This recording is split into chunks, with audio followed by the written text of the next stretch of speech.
I began making this film back home in Iran in 2009 and have since traveled thousands of miles in search of witnesses and archive material.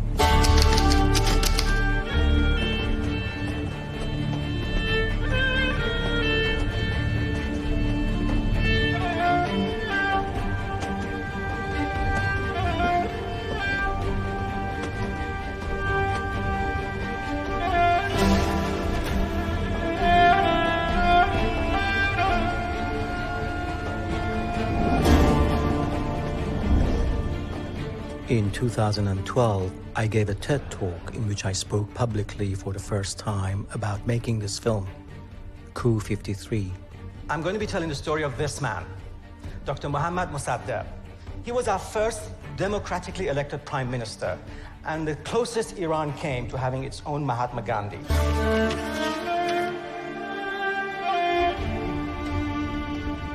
My film has taken so long to finish that some of the people I've interviewed have since died.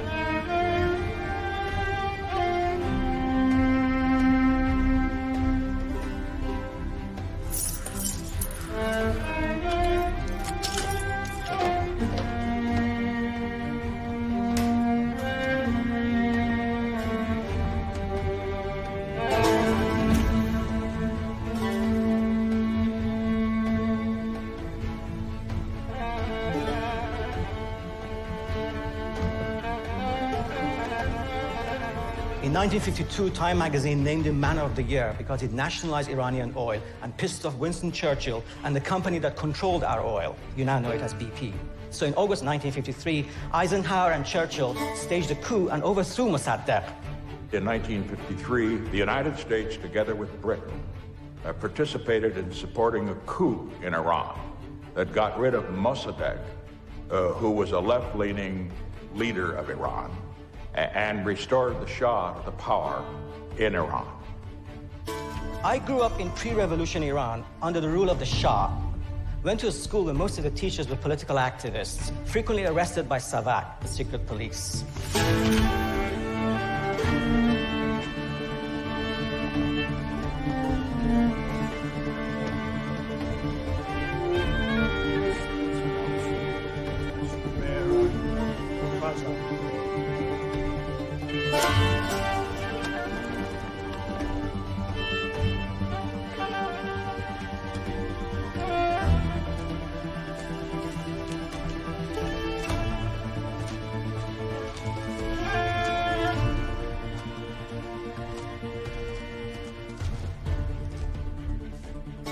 My life under the Shah came to an end in 1975 when I was sent to England for school. Suddenly at 15, a whole new culture, new environment, new language, and a new tribe to observe, the British. But unlike the Americans, the British government has never officially acknowledged its role in the coup. I must insist that I don't think at any time we really planned a coup d'etat. Mossadegh was potentially the father of a future democratic Iran. An Iran in which a young 12-year-old boy would not have had to have his teachers arrested or be scared of reading a book. Nothing in my 30-year career as a documentary maker has prepared me for the remarkable discovery I'm about to make on this journey. Evidence that has the potential to turn a dark chapter in history inside out.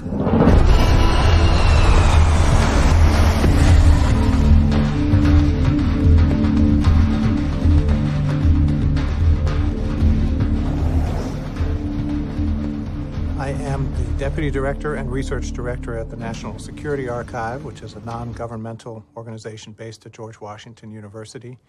So I oversee a lot of our research projects looking at declassified documents from U.S. and other archives. And then I have a couple of my own projects. The main one that I work on is on U.S.-Iran relations, and I spend a lot of time looking at that historical issue. So these are the papers that I've been waiting to see. You've seen them over and over again. Yes. What have you got? Well, all kinds of stuff from the whole period of post-war of U.S.-Iran relations that we've been collecting over the years. And so among other things, I've got a small collection of CIA materials. There are probably, I would guess, maybe 200-300 pages of CIA records that have been released, officially released over time, over the years. 200 to 300. Something like that, yeah. There are at least 3 internal histories that the CIA has produced. In probably the late 1970s, one of these items was produced. Is this when you write to them asking for information? Well, this is the response letter to me saying we're enclosing this document that you requested, and then here's the document itself called The Battle for Iran. The Battle for Iran, which is still going on. This is what's new about this release, Covert Action. In earlier versions, which you'll see, this is all blotted out. Keep that out. So we can take this one out? There's still a lot that's not there. I like the fact that there's still a lot of blank pages. They're supposed to show you what was there. Right. And what came out that was new? I was in Tehran on the 60th anniversary of the coup. August 19, 2013, I was in Tehran. What was new was essentially this page. The military coup that overthrew Mossadegh and his National Front cabinet was carried out under CIA direction.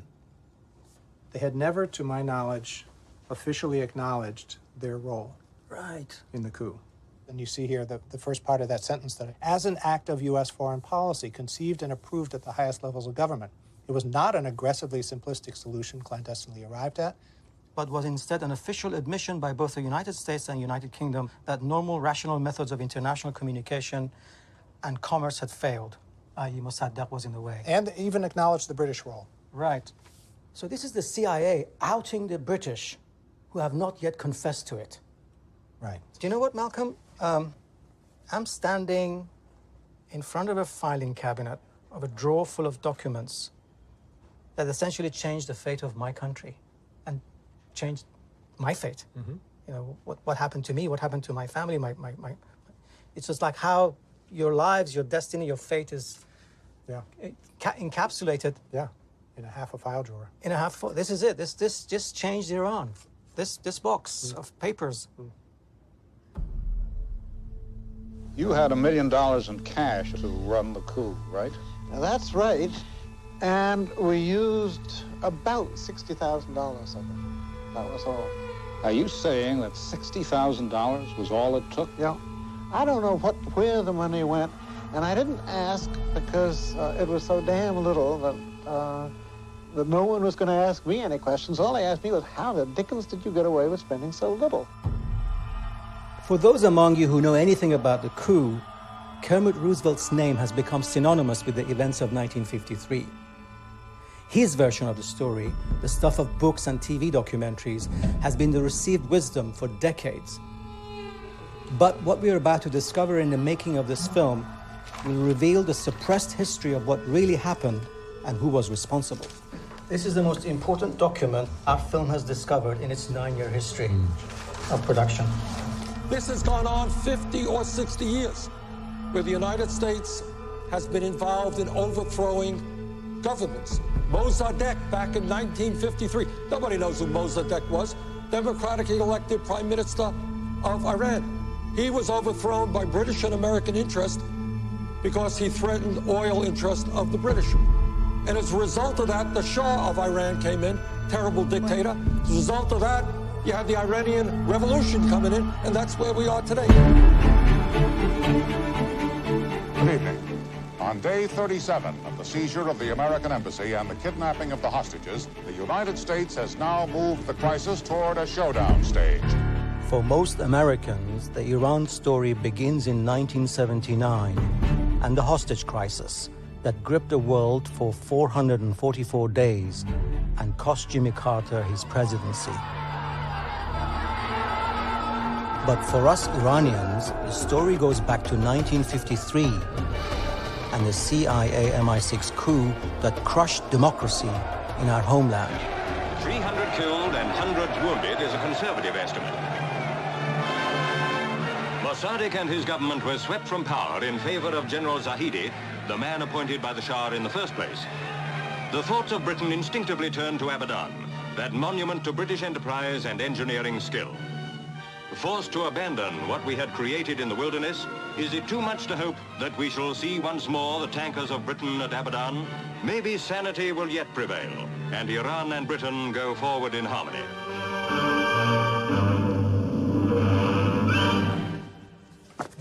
You know, I was here earlier looking through the titles on these boxes, Iran-Contra, CIA family jewels, Iran-US relations. Right. Nest of spies, documents Chile, from Iran, behavioral mind study. control. And there's incoming FOIA, that means new stuff coming in. Right, and we get stuff every day because we've been filing requests for years and years, and it's like a freight train. You know, it just keeps coming and keeps coming. Right. Are you okay for me to spend some time just going through these? Absolutely. This is the idea. Yep, help yourself. Thank you very much. I don't know where to start. All right. Maybe one day I'll win the battle for Iran if I can read enough. Thank you. Happy reading. Thank you so much, Malcolm. All right. Battle for Iran.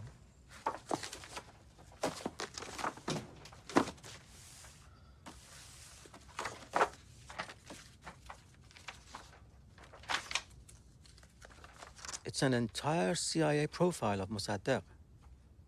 Mossadegh's power rose from his consummate ability to appeal to national aspirations and emotions. The above facts do little to explain his often bizarre behavior as a politician. We would call him dotty in some respects, but he wasn't in Persian eyes, and some of the very moderate Persian parliamentarians would weep when he spoke, even though they knew perfectly well that it was ruinous for their country and impractical. His way of living and general appearance didn't strike one as being the sort of person you'd think of as a prime minister, and I don't mean them because he didn't wear striped trousers. In fact, he always wore pajamas, and that was a rather odd figure for a future prime minister to cut. My uncle was someone who did not go in for formality as such. He was who he was, and because of his dress, he didn't think that would make the difference. Of course, it was the first time that heads of state or politicians, rather, came to a bedside of a prime minister to discuss politics with him. So it was quite strange in Western eyes. Mossadegh was truly a remarkable figure. His father had been finance minister of Iran for decades. His mother had been a princess coming out of the Qajar dynasty. While he was still a teenager, he became the chief tax collector for his home province. And he greatly impressed people with his honesty and his seriousness and his efficiency. He went on to become highly educated. He was the first Iranian to receive a doctorate in laws from a European university. He was probably the most highly educated Iranian of his generation. I don't think that there has been in the last 50 years anybody more prestigious than Mossadegh in the history of the country. Why? For one thing, Mossadegh was incorruptible. The second thing was he was against the power, always stood up to the power.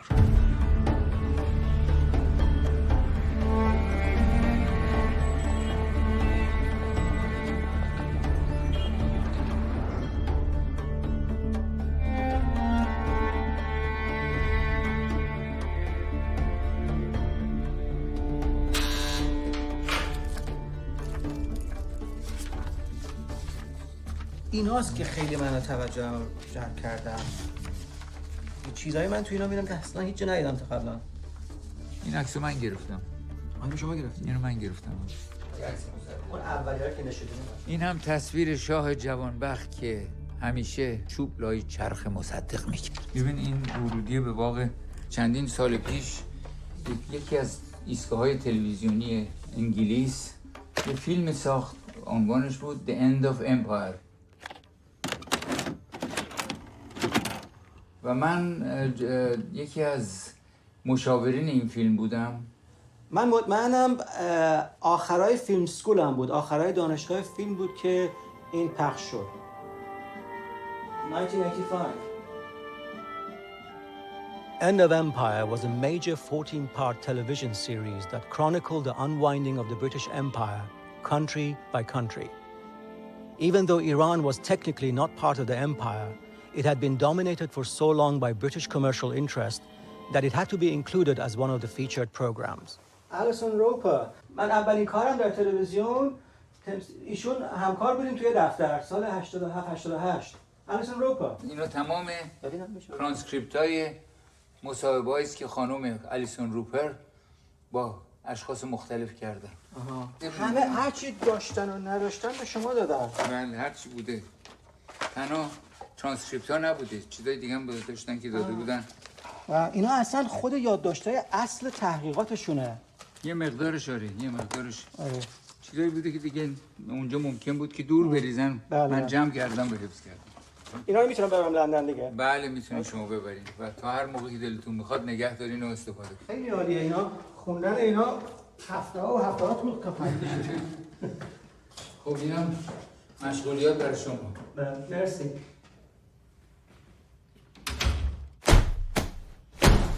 Look at this. A bag full of stuff from a basement in Paris. What you see here are the research notes and transcripts and interview notes made by the production team of End of Empire. British diplomats who were involved in the coup, foreign office officials, possibly MI6, I see a CIA name here. Who knows what combing through these papers will throw out for us.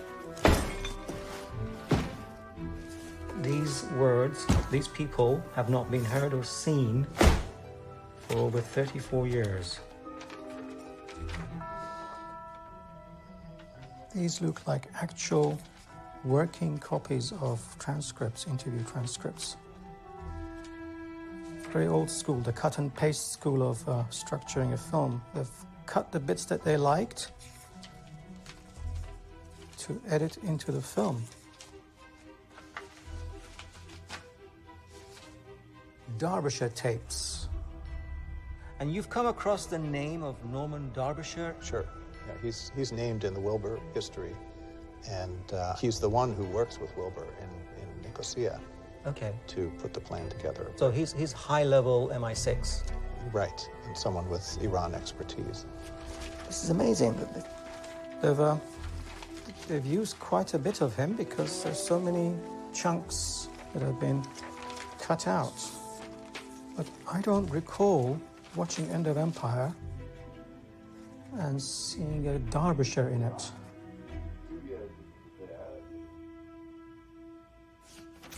Excellent. If we want the coup in detail, and even if not, why did they select bits of interview from him, cut it out, paste it into a script, probably edit it into the film, but he didn't make the final cut. He's not in the finished film. In a remarkable stroke of luck, we've discovered that the British Film Institute archive holds all the unused footage from the End of Empire Iran episode. After years of intense negotiation, we break through the red tape and financial barriers and finally get access. 36 cans of film, 520 minutes of interview, among which we hope to find Norman Derbyshire. And it's recording. Great.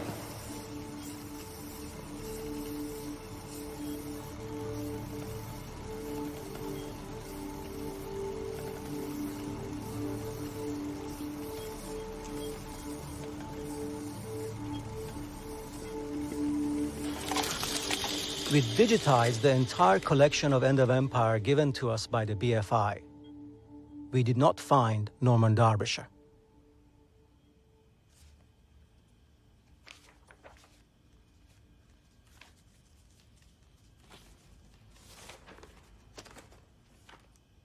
This is End of Empire's cast list. And number 1 is Derbyshire. Gets a tick and an asterisk. Derbyshire features here. Plan conceived by Derbyshire and Woodhouse. Derbyshire was the undercover man. Sal Fowler worked under Derbyshire. Norman Derbyshire. British Embassy, staff photograph, Tehran, class of 1952. And this is Norman Derbyshire. Looking very much the cool undercover spy. Derbyshire would have been 29 when this photograph was taken. He was born on the 1st of October 1924, and he died on the 17th of June 1993. His CIA counterpart was Stephen Mead. We found his can of film even though he too was cut out of the finished film. Stephen Mead on Iran. This is what End of Empire production team thought of Stephen Mead. A young 69, hatchet-faced, like a bit part player in a B-movie thriller, and above all, good. This is brilliant.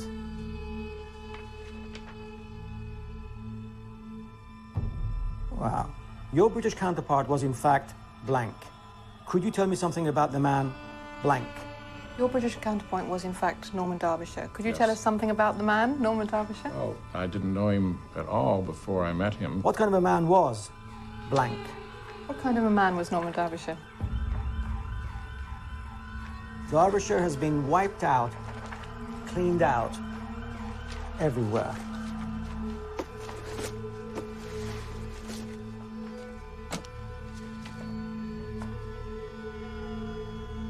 But amazingly, I've now found an identical Derbyshire interview uncut. One Norman Derbyshire original interview cut up, and then a Derbyshire interview intact. So this Derbyshire interview, which is exactly the same, Derbyshire. Here, Derbyshire has been blanked out. This hasn't been cut, which means all the bits that they selected for the film and cut out of this one are in this one.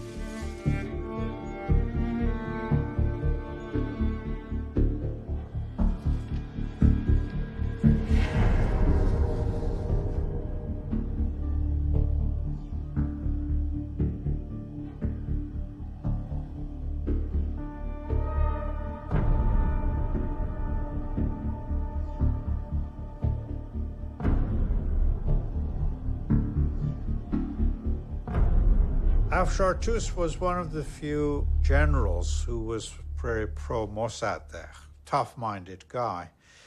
So Mossadegh appointed him chief of police.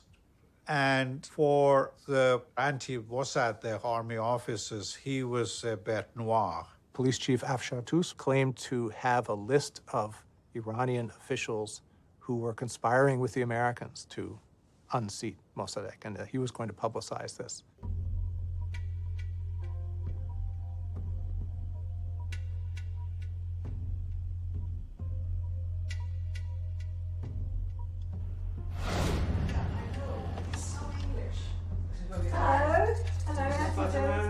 Nice to meet you. How do you do? Lovely to meet you. Thank you so much for coming in, Alison. Pleasure. Absolutely. I also just wanted to compliment you on the depth of your research, which is a great service to us. And now, because we've gotten all of that material from the BFI, meshing very nicely with our interviews with the Iranian side of the equation. So this would give you an idea of the style of our film, like how we're approaching the story. Look at this. A bag full of stuff from a basement in Paris. What you see here are the research notes and transcripts and interview notes made by the production team of End of Empire. These look like actual working copies of transcripts, interview transcripts. The cut and paste school of structuring a film. They've cut the bits that they liked to edit into the film. Derbyshire tapes. Derbyshire tape 1. Yes. He was the man. But I don't recall seeing a Derbyshire in it. He's not in the finished film.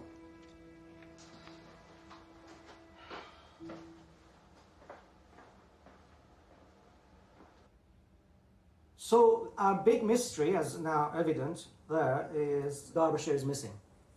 What's the story with Derbyshire? Okay, so just remind me, did I interview him sound only in a pre-interview? Or did I not? Was it down the phone? I mean, how did we, because we did an interview. You interviewed Derbyshire? Not filmed. Not filmed him? That's the whole point. He never agreed to be filmed. I don't even remember whether this was our interview or somebody else did it, but Mark may remember. How are you, Mark? Long time. I'm sitting in a film cutting room with Taghi Amirani, and he has managed to persuade the BFI to let him use all the rushes from the End of Empire programme. And there's one question I can't answer at all, which concerns Mr. Derbyshire. Yeah, I've just put you on speakerphone so Taghi can hear that. Yeah, he had that kind of spy thing of, deniabilities. He never came up with anything concrete. We were always after, he said, I said. I think I felt that he wasn't ever going to say anything anyway. I can't picture him. I don't think he was in the programme. But Taghi's found one thing, which was about the assassination of the police chief in Tehran. He was asked point blank, were you involved in the assassination of the chief of police of Tehran? And he says point blank, yes. And that's the one thing. That's the one thing that jumps out in the transcript. Yeah. Okay. I don't remember that, but if he said he was, he probably was. No. Sorry? We're losing you. Oh, reception is going to... We'll have it. Yeah. She'll text you. Lovely. Okay. Fantastic, Mark. Okay. We'll say goodbye. Brilliant. Thank you very much. Okay. Thank you so much. Bye. You both. Bye.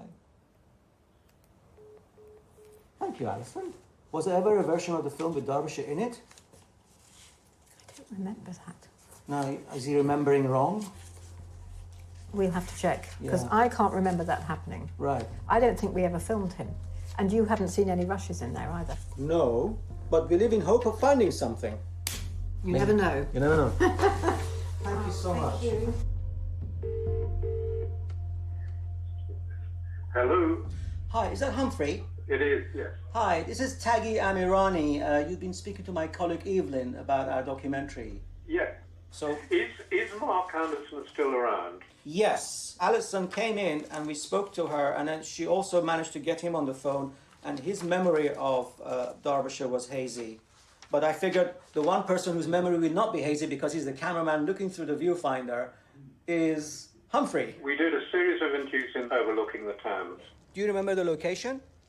Survive. Out of all the interviewees that you filmed, Derbyshire, he's the most outspoken and open and blunt about everything. He doesn't hold back. He just... And I think that's one reason why I remember him. Because he had a big impact when we did the interview. Can you do a little old school hand clap for me? Excellent. Right. Or should I get a life? Did you know that your Sam Fall interview was the very first interview you did? One, take one. I'm probably right, because I remember it was the first time that I met Alison, who was the researcher. So that is, you're right. So what do you remember of Derbyshire on that day? Because he clearly, from what you said and from his transcript, he was very open, he was very blunt, he was memorable. I got the impression that he was somebody who felt that there were things to be said that hadn't been said. I got the feeling that he was somebody who had had time to reflect and felt that there wasn't any reason to hide these things, that it probably was important in the public interest. I'm sure Mossadegh's grandson, Matin Daftari, has told me on more than one occasion that there was a screening of End of Empire in Golden Square in London, and there was an MI6 man in the audience who didn't like himself being in it, and he asked the producer to take him out. Now, is this tape the program as it was transmitted? Which version of the End of Empire is this? This was the last version, the final version which went on the screen. But long before that, there was a preview of the film before it went on air. On air. And they invited people for corrections, and people who were invited also were asked to make any corrections if necessary and all that. Right. and Derbyshire asked to be taken out of the whole thing, you know. Both Mark and Alison told me about it. Told me about it. You think Derbyshire asked to be taken out because? Because the British government had not allowed him to do it. I've been Secretary of State, Foreign Affairs. I was in charge of MI6. I know the difficulties of the task of the government of the day. All the time when you ask me questions, there's a little thing back in my head saying, be careful, don't cross the line. You can criticize, but don't make their life harder. It's hard enough anyhow being Foreign Secretary and Prime Minister in this country. Our star witness, our star find in our research is Norman Derbyshire. What would possess an MI6 agent to reveal things which are still kept secret to this day? Derbyshire? Yeah. I don't know. I've not consciously met him, but I may have done in the past. But I can imagine that he believes, like I believe, that the best thing to deal with this constant suspicion of Britain is to be more open.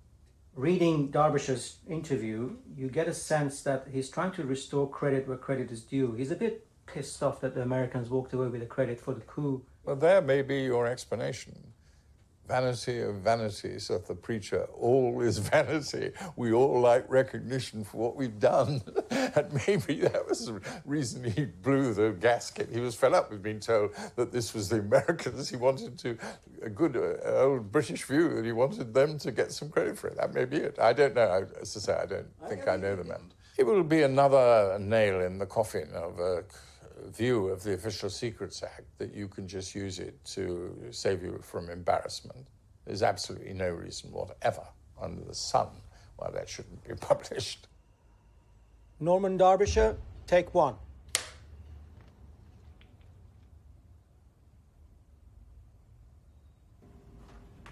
What you're about to see here as the team sets up at the Savoy is the result of us not being able to find the Derbyshire kind of film. We hit a brick wall. We hit a wall of silence and denial about Norman Derbyshire, so we've resorted to bringing his words to life. Oh, there it is. Okay.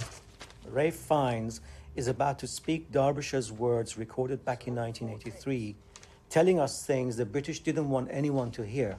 And these are the bits that the people who made the original documentary loved, which is also what we love.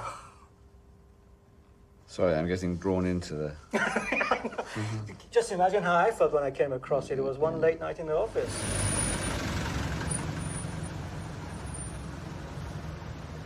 Good morning. Good morning. Morning. Walter, great. Walter, fantastic. Yes. Ah, that's Chris. This is Humphrey. Hi. I'm today's cameraman.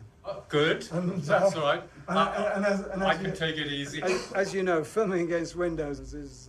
Well, we had a policy for that whole series. Yeah. The whole, because I did about half the end of Empire. As far as we could, we would shoot the windows in order to show the different sort of authenticity about the background. I think it's very. Have you seen the footage of the script supervisor, was she? No, she was the researcher. So that... With the producer, and they suddenly go weird and they don't remember him and they all go vague. Well, I was surprised that they didn't. It's so incendiary what he's saying. I mean, even then you would have Well, thought... I was surprised because I have a memory of being a little bit astonished at what he was saying. Yeah. He was straight up and down saying this stuff, and it was quite amazing. Everybody good? Everyone back in your positions, please. That looks great. Yeah. You're making good time. That's very good. Yes, you're running like that. Yeah, that's great.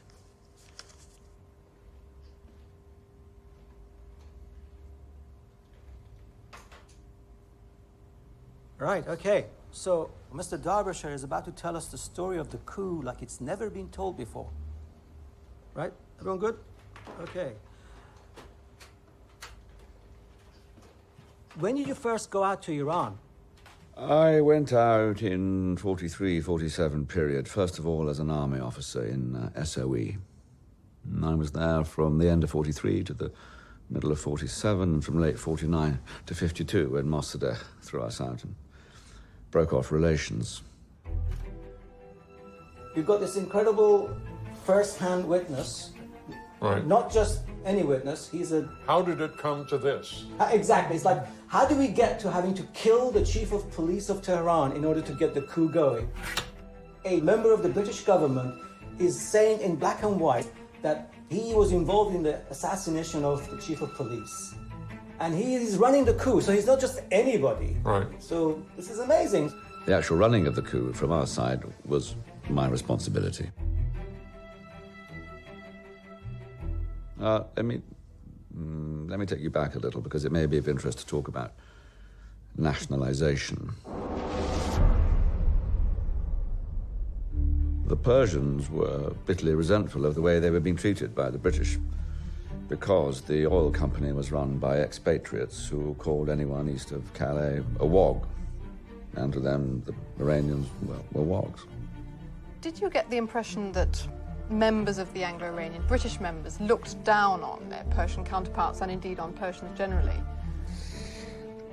I think the Iranian answer to that, were I an Iranian, would be that the trouble was that they didn't even bother to look down on us. The impression was rather one of just taking them very much for granted, but not really regarding them as subjects of even sufficient interest to be treated as wogs. انگلیسی‌ها من شرمم میشه که بخوام بگم اگرم تو روی یه ایرانی میخندیدن مثل اینکه تو روی یه حیوان میخندن. At Abadan, you had a classic colonial enclave. All the British workers were well-dressed, had nice homes with the classic little lawns and the rose bushes. There were swimming pools and movie theaters, bowling alleys and athletic fields. And side by side with the giant refinery, schools and colleges, hospitals and clubs and clinics, all the amenities of a city of today for work and living and leisure. باغ، بهترین گل، بهترین منازل، بهترین اسفالت، همه تو این برای من انگلیسا و اینجا تو خونه گیلی بودیم زمان انگلیسا. So of course the Persians had the feeling that they were being screwed, and rightly so, because, well, from 1920 onwards, I would say. Yeah.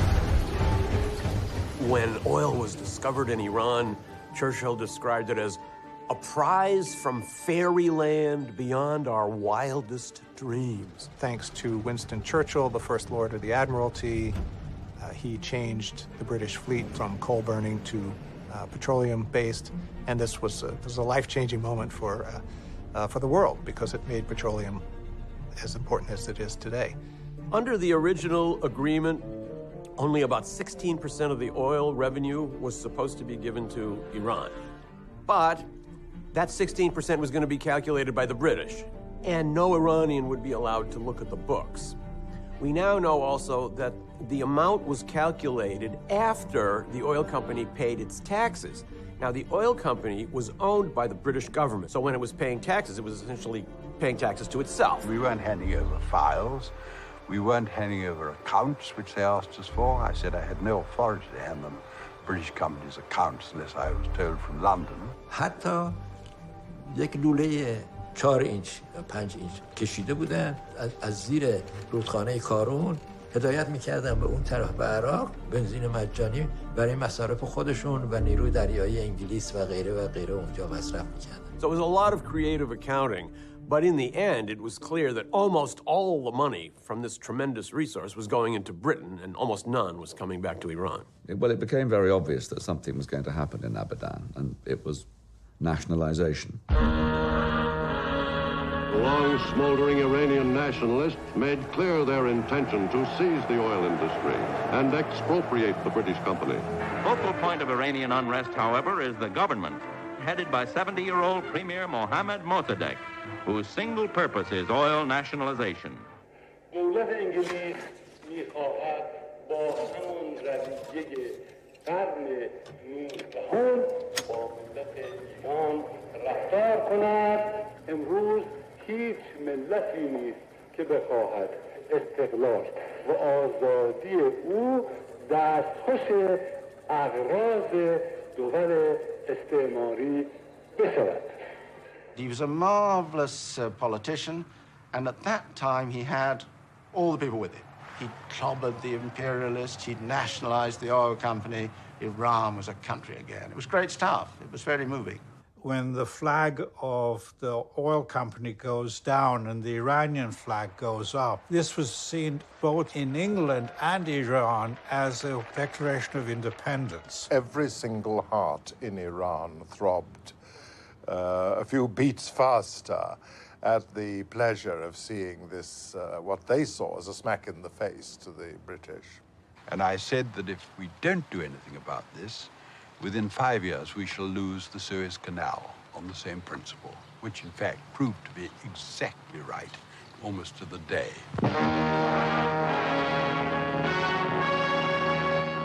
The 16th Independent Parachute Brigade stands by to proceed to a foreign destination. Inoculation of the 1st Battalion Parachute Regiment strengthened rumors that the airborne sharpshooters might be sent to Persia to protect British nationals employed there by the Anglo-Iranian Oil Company. We had a date to see Winston that night at about 11:30. Ah, he said, Drake. Swaying slightly, I think he'd had a good dinner. And he said, have you got a pistol, Drake? I said, no, sir. We're under martial law in Abadan. A pity, he said. You can finish a man with a pistol. And HMS Mauritius standing by in the Shatt el Arab River. Such pictures tell the story of the oil crisis pretty clearly. We had the cruiser out there and she had her guns open range across the refinery. And the problem arose, were we or were we not going to take Abadan? Two members of the delegation going out to Persia for talks on the oil crisis, Mr. Jackson and Mr. Elkington, are seen about to leave London Airport. The mission is going out to Persia to talk to the Iranian government with the utmost goodwill. Were the negotiations face-saving for the British? Yes, they had to go through the motions. They wanted to oust Mossadegh regardless of whether he signed a favorable agreement. Well, our policy was to get rid of Mossadegh as soon as possible. We didn't think he'd do any good to Iran. We thought that when Mossadegh came in that it would be relatively easy to get rid of him. Back to report the failure of his efforts to solve the oil crisis comes Mr. Richard Stokes. And just as soon as this obstacle in the way of providing... The talks collapsed and the British evacuated Abadan, expecting the refinery to shut down. Abadan, where the last group of British oil experts passed through the customs en route for Iraq and home. من اون موقع ناخدای چیز بودم، قایق موتوری بودم به نام زاغی، چوبی بزرگ بود. گفتم بره کارشناسا رو میخواد ببره بصره، از بصره پرواز کنن برن. گروه اول که اومدن، وقتی که اومدن دیدم همه من زیرم میخندن. اینا ناراحت شدن، هو زدن به ایرانیا. هو بعد کپتن ناوی که ایستاده بود روبروی آبادان بهشون گفت keep quiet. دولت ایران حاضر شد همون قراردادی که این متخصصین داشتن امضا. Right up to the last moment, Mossadegh did not want the British employees to leave. They would receive the same treatment, if not better, as far as salaries were concerned. And he kept on saying to the British, let us keep your employees as our employees. They said no. Many leaving a lifetime of service behind them as they see the liquidation of 50 years' magnificent achievement in the hospitable soil of Persia. The return of the refinery's general manager, Mr. Ross, made headline news. The reason we left Abadan was because the Persians kicked us out and nobody did anything about helping us. What do you think about this Persian situation with Mossadegh? What's the true story? Well, I think the true story of that is his strength is our weakness, and that's just it. And what do you think about this evacuation generally? I think it's a abortion. Absolutely. It's abortion. Abortion. Abortion. Did the Persians take our threat of force seriously? I don't know whether, did we threaten force? Will you tell us, are there any European patients left in the hospital? No, no European patients at all. There are no British people left in Abadan now. In the 2 years following the evacuation of Abadan, the British tried everything they could to destabilize the Mossadegh government. The refinery itself was sabotaged to prevent Iranian engineers from operating the machinery. It was no question of violent resistance, but extraordinary how pieces of plant would go wrong just when they were supposed to be doing something else, you know. The British took their case to the United Nations. The Iranian oil dispute comes to New York as Persia's Prime Minister, Dr. Mossadegh, arrives by air to put forward his country's case. And the International Court at The Hague. The present actions and threats of the Iranian government may render it impossible to execute a judgment in favor of the United Kingdom. Both judgments went in favor of Iran. Je suis très heureux de venir en Amérique pour défendre devant le Conseil de sécurité la cause de mon pays et j'en suis bien content. He had a great impact on America because don't forget that the Americans, most of the Americans like to talk to a man who has charisma, and Mossadegh had that charisma. He had his own convictions, yet in politics, he was an actor. Truman and Mossadegh had a good personal relationship. Truman had told the British that Iran had sovereign rights that deserved to be respected, and that the United States had offered millions and millions of dollars in aid. I think a decision from our government, a full-blooded one, would have stopped all this. And you honestly feel that if we'd taken a very firm hand from the start... Yes, in fact, I go so far as to say if Churchill was there, it would never have been tried. Churchill was re-elected as a tough warrior who would sort out Iran the way he had sorted out the Nazis. Never shall we lose our faith and courage, and never shall we fail in exertion and resolve.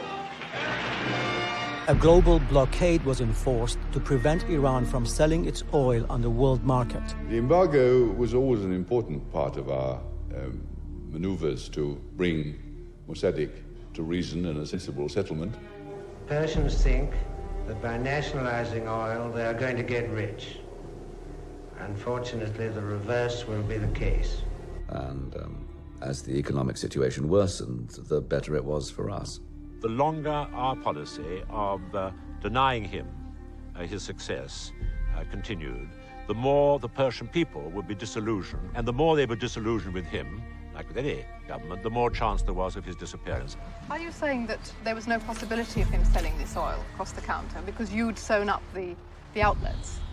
We put advertisements in most of the newspapers of the world saying that who bought Persian oil bought a lawsuit. Not a very democratic thing to do. I think when you're attacked, you defend yourself. You don't think of democracy in those terms. To cap it off, Time magazine named Mossadegh Man of the Year, beating out Churchill and Eisenhower, who were also up for consideration. It's a double-edged article. He is described as actually the crazy man in the mountain. They even call him the richest man in Iran and stuff, which is completely false anyway.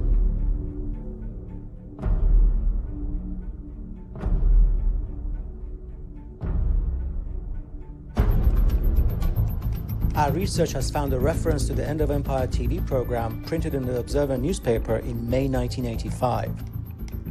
So I'm just going through this page by page to see what we find. But it's a weird journey down the time tunnel, seeing, whoa! Found it. How MI6 and CIA joined forces to plot Iran coup. Nigel Hawkes reveals the true story of 1953 Operation Boot. Evidence provided by a former MI6 man has clarified many of the murkier corners of this coup which ousted Mossadegh. From a series of interviews carried out by Granada Television for its End of Empire series, the program will broadcast on Channel 4 tomorrow evening. Read this. You will love every word of this article. Unbelievable. An article, not a TV preview. A journalist who's seen the program. The purpose was to boost the morale of the opposition. He makes it clear, for example, that it was agents acting for the British who kidnapped Mossadegh's police chief and then shot him dead. Nigel Hawkes, is he still around? Yeah, he's alive. We're trying to find him. Oh, good. Hello, Nigel Hawkes. Nigel, hi, good afternoon. It's Taghi Amirani here. We had an email exchange a couple of weeks ago. Oh, yeah, about something I wrote about Iran donkeys years ago. One of the key questions for me is, did you write that article based on seeing a preview of the film? I honestly can't remember whether I saw the film or just the transcript, or both.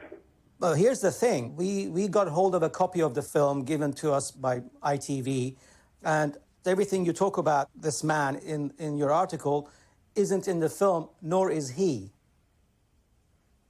Well, that's curious, isn't it? Yeah. That is very curious. Yeah. I can't explain that. Somebody may have said to him, my God, you didn't say all that, did you? We'd better stop them using it. But never got around to telling me.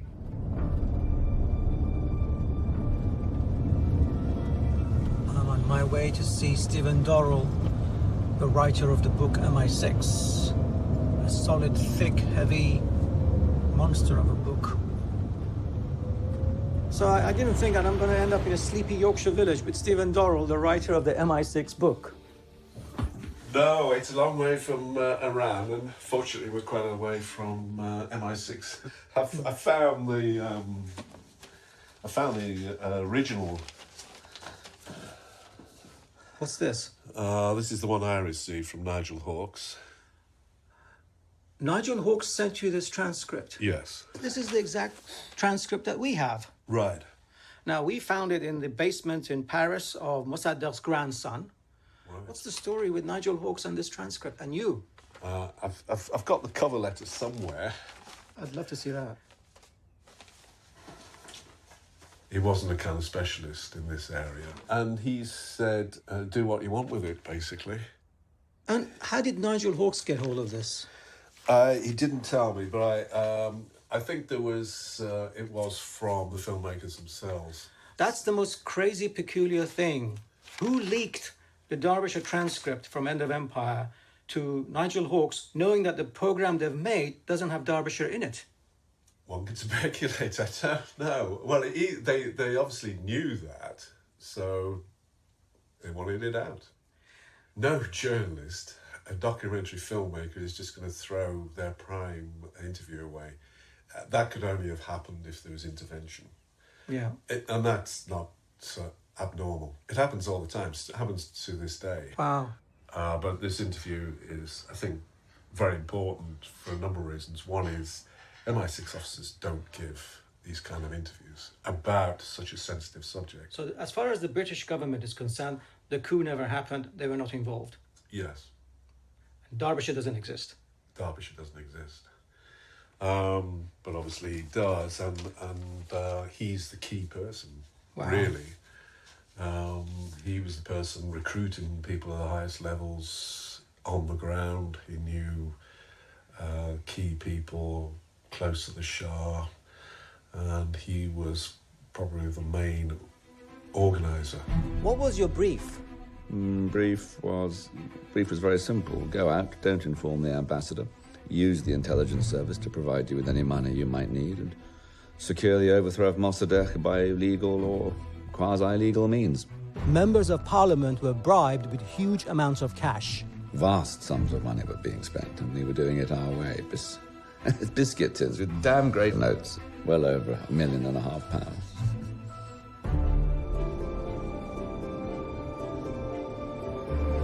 My research has brought me to Berlin to meet a retired naval commander who has spent 30 years interviewing Iranian exiles involved in the coup.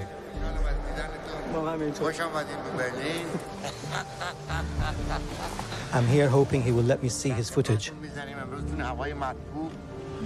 به سلامتی شما دیدار برای کاری بزرگی که شما مشغول هستید. این کودتای دنیا توسط آمریکایی‌ها آغاز شد با کودتای 28 مرداد بود که تا امروز یعنی 60 سال هنوز بحثه.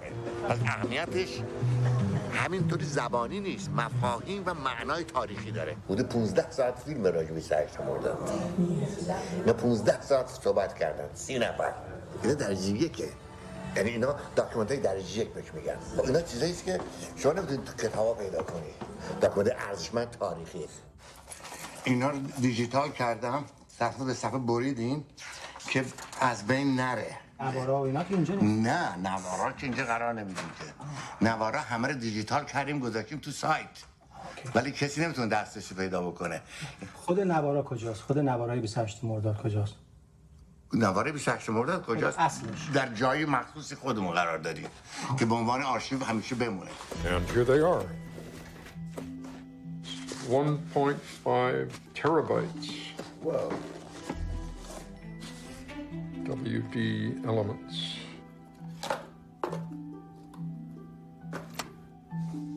Dr. Ahmadi's private collection. An incredible archive of interviews with people long dead, never seen before. These are the real lefty intellectuals of 1950s Iran. Writers, actors, poets, journalists, medical students, activists, Tudeh members. Tudeh, the Communist Party, was the first and only real political party in Iran, in the sense that it had members and it had a coherent ideology. It had a small group of people who were educated and committed. They had some following in small numbers in the military as well, but it did not have a mass base. And Mossadegh tolerated it because, in his view of democracy, Iranians had a right to organize themselves in any kind of political party. But the fact that a communist party existed was already seen in some eyes as a symbol that Mossadegh must secretly sympathize with it, which was actually nonsense, because Mossadegh was an elderly feudal landlord who despised all communist, Marxist, and socialist ideas. In July 1952, a power struggle between the Shah and Mossadegh reached a crisis point over who should control the military. Mossadegh a demandé à ce que le ministre de la guerre soit nommé par lui. Le roi a refusé. Mossadegh a démissionné. Giving the British the opportunity to install a puppet prime minister. Iranians who were opposed to Mossadegh kept on getting in touch with me. And one of these was their greatest elder statesman, Qavam Sultaneh. When Qavam was called in as Prime Minister, we naturally had high hopes that what we'd always wanted to see happen had come about. This was opposed not only by Mossadegh supporters, but by Tudeh, the Communist Party in Iran. Tudeh members joined forces with Mossadegh supporters, and nationwide protests broke out. Troops loyal to the Shah fired on the crowd, and 67 people were killed. یعنی ملت ایران مشروعیت حکومت شاه را رد کرده بود با خون و با دست خالی جلوی تانک.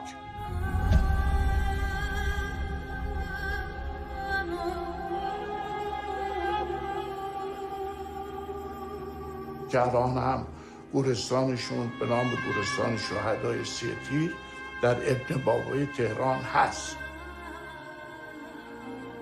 5 days later, Mossadegh returned to power as prime minister.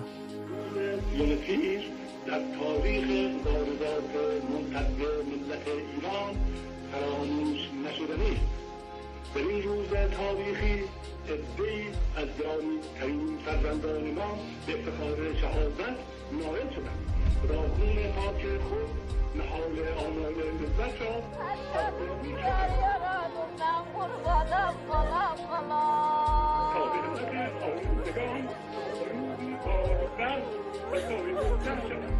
الذين القسمة عند آسایش و استقلال واقعی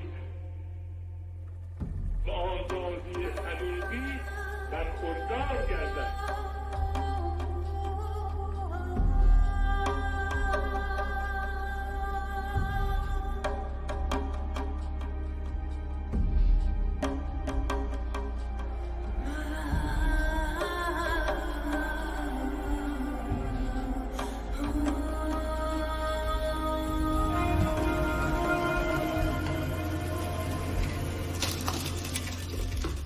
Telegram from the Department of State to the Embassy in the United Kingdom. Washington, July 26, 1952, 6:07 p.m. As a result of the events of the last week, it appears to us that Mossadegh is clearly in a stronger position vis-a-vis the Shah, the Majlis, and the public now than at any time since the nationalization of Iranian oil in April 1951. The Hague Court decision, coinciding with Mossadegh's return to power, will further strengthen his public position. It was a setback. I think one should probably have known that it wouldn't work. But obviously it set us back. Well, that flew off the handle. Didn't work at all. It was never a starter. Julian Amory failed miserably. Now, Gauvain was old, and he didn't get enough support, and misfired. We underestimated the Mossadegh position, and so had the Shah. It appears that our worst fears as to the weakness of the Shah have been confirmed. In the light of this analysis, we believe it would be a great mistake to reject Mossadegh's overture. Acheson. Rejecting the advice of the Truman administration, Britain decided it was time for a military coup. They come to the conclusion that we can't get rid of him politically, and therefore we need to resort to a military coup. Necessarily predicated on the use of armed force. Led by General Fazlullah Zahedi. It had to be somebody loyal to the Shah who commanded a certain respect amongst his fellow officers. And they look around, and Zahedi becomes the obvious one. Zahedi was a cashiered officer. He'd had a long history. He had actually been imprisoned by the Allies as a Nazi sympathizer during the Second World War, but he was known as anti-Mossadegh, and he was also known to have many contacts in the officer corps. Okay, interview with Ardashir Zahedi, General Zahedi's son. بود نترسیدم قش بکنم مثل مصدق. مصدق جدا قش میکرد؟ دایوس دروغگویی بود. سفلیتیک هم بود. یعنی نمیگم مرد جانتی نیست. Still very much in the royalist camp, Ardashir Zahedi's loyalty to the Shah was rewarded by the highest officers of the state, including the post of ambassador to the US. Which one? Put that one down. You want to go half? There's both on. They can be half. He fled Iran after the revolution and has been living in exile for 40 years in Switzerland. You see, that's too light, too dark for me. No, Ardashir is one of the last remaining coup plotters. But do it like BBC. They never know. I've done a beautiful job. To take this one, we've gone a bit up. I would break your camera. No, we've gone a bit so up. What do you want me to do? I do it like this. پدرتون چه جور رابطه‌ای با انگلیسی‌ها داشت؟ پدر من انگلیس‌ها دوستش نداشتن چون وطن پرست بود. Can I now talk about General Zahedi? He was described by your own ambassador as being vain, plausible, and completely untrustworthy. One of the worst speculators in the country, who had an illustrated register of prostitutes and was a known German agent. Why was he considered a suitable candidate for replacing Mossadegh? Probably just for the qualities that have been described by two of my colleagues. I don't know. So Mossadegh figured out what was happening, and he did the only thing he could have done. He closed the British embassy. He expelled all British diplomats. Among those diplomats were all the secret agents that were handing out the money and were organizing the coup. Well, when Mossadegh broke off relations, we all left and drove across Iraq. I took over running the Persian station in exile from Cyprus. This is when the British really began to panic because they had no assets left in Iran. Oh, there it is. Okay. Could the British not have launched a coup by themselves? Unfortunately, the head of MI6 at the time, General Sinclair, knew about as much of the Middle East as a 10-year-old. He was far more interested in cricket anyway. How did you communicate with General Zahedi from then on? I was basically through his son. یه چیزی قبلا بهتون عرض کنم. اون اینست که من اگر که هرچی از پدرم تعریف کنم مردم خواهند گفت که چه انتظاری داری. پسر از پدر داره صحبت. الانم که شما صحبت میکنید احساس میکنم اونه. هرچی هم در زندگی داشتم از اوست. We had a first meeting with the Americans inviting their cooperation, but after much discussion that was turned down. The Truman people said, we're not interested, we're going to continue the way we are. They disagreed with the idea in the first place. Well, we don't know how you get rid of prime ministers. President Truman would not have done what various nations, including our own perhaps, have attempted to do, which is to remove heads of state by so-called dirty tricks. Throughout the early 1950s, the United States had been fighting a disastrously hot war in Korea, seriously considering the use of the atomic bomb. In this overheated atmosphere, General Dwight Eisenhower campaigned for the presidency on the basis that he and he alone could solve the ongoing crises in Korea and Iran. Well, the 1950s was a dark period in the United States and in the world generally. I mean, we had gotten through the war, and that was great. But even before the war ended, there was a serious level of concern among Western strategists and policymakers about the next crisis that might develop and the next Nazi Germany that might rise up. Well, the only candidate for that was the Soviet Union. So the narrative was that the world was divided between two hostile camps, one led by the Soviet Union, one led by the United States. There was a tide sweeping the world, and the communists were taking one country after another until they got to our borders, and then all possibility of life would be over.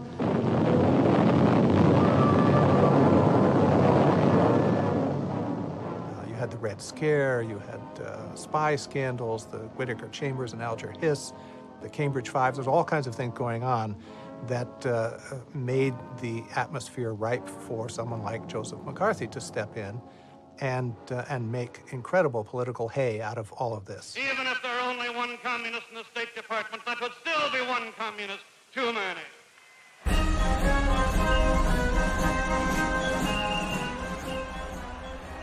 Days after the election in November 1952, Eisenhower appointed the Dulles brothers as Secretary of State and head of the CIA. John Foster Dulles and Allen Dulles were two of the most important corporate lawyers in the United States. They worked for this legendary firm called Sullivan and Cromwell, which is the most powerful law firm on Wall Street. And really, Wall Street law firms of that nature are not simply financial institutions, they're political institutions, because what they're doing is representing these powerful economic and financial interests in America abroad. Allen Dulles brought the Shah to New York to address the Council on Foreign Relations. It was a way of showing the American foreign policy elite, this is our friend in Iran. Before coming here, I had seen and learned of the friendship of the United States for Iran. This friendship, the government and people of Iran reciprocate with a deep feeling and emotion. So right away, there's conflicts there between the Dulles brothers and this new force, this democratic force in Iran represented by Mossadegh. In fact, they were so determined to overthrow Mossadegh and essentially to reverse the policy of Truman that they didn't even wait for Eisenhower to be inaugurated before they had their first meeting with British officers and started to plan the coup. In New York, Mr. Churchill meets John Foster Dulles, soon to be America's Secretary of State, in the home of Bernard Baruch. But neither Mr. Churchill nor Mr. Eisenhower will make any statements on the discussions. It was my feeling then, it remains my feeling, that the British understood the extent of paranoia in this country concerning communism, and that the British consciously played on that fear. They reframe the terms of this dispute in Cold War terms, just as today these terms are often reframed as a war on terror, against terrorism. And that, of course, becomes the magic term that allows anything, any type of intervention. Were you involved in talks between MI6 and CIA? Yes. Washington, Cyprus, Rome, London. We went there to persuade the Americans that we weren't going to get anywhere with Mossadegh and that his remaining in power was very dangerous to both our interests, and also to tell them a little bit about the means we had at our disposal for changing the government.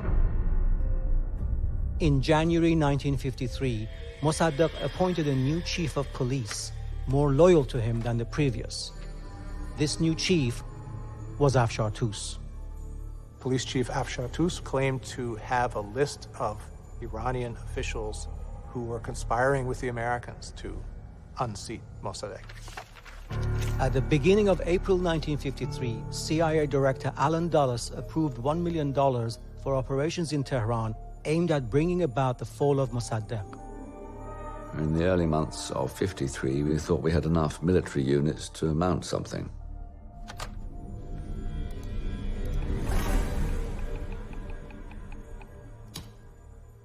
ما جمع می شدیم توی چیز کانون بازنشستگان که رئیسش ظاهری بود. که بعداً طرح کودتا رو بخش از همین افسران سر 25 بله شرکت کردن. اولین طرح این بود که ترور بکنن اشخاص رو. Police Chief Afshar Tus was kidnapped and murdered in the spring of 53, and this was something that was later tied to Fazlullah Zahedi. Were you involved in Afshar Tus' assassination?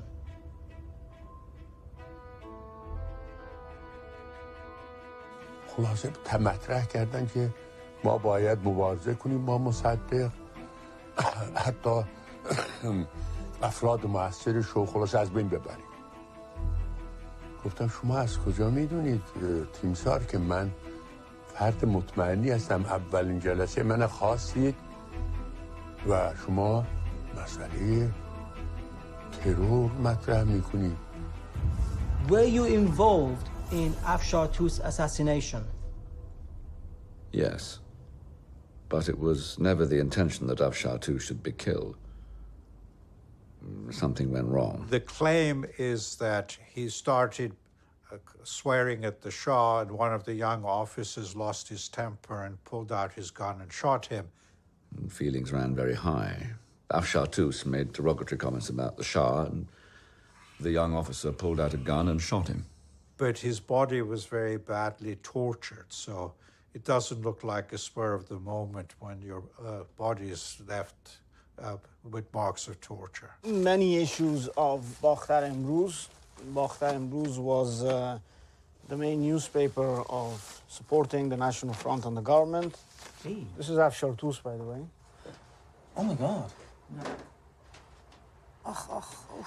This was also, I think, part of the CIA MI6 way of destabilizing the government, because not only they tortured and murdered him, but dumped his body quite visibly, so it would be publicly known that the government couldn't even protect its top chief of police.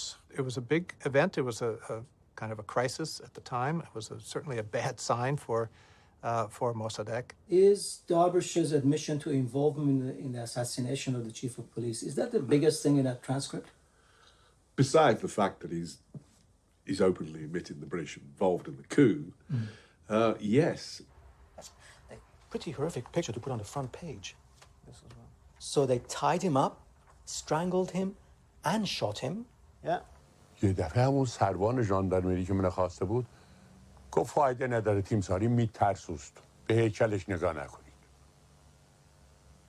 حالا فهمیدم که من برای هیکلم انتخاب کردم به جای اون احمد پهلوان که خفه کرده افشار توسو. This was a very important element in the coup because Mossadegh never managed to replace him properly. He replaced him with people who were linked to the coup plotters.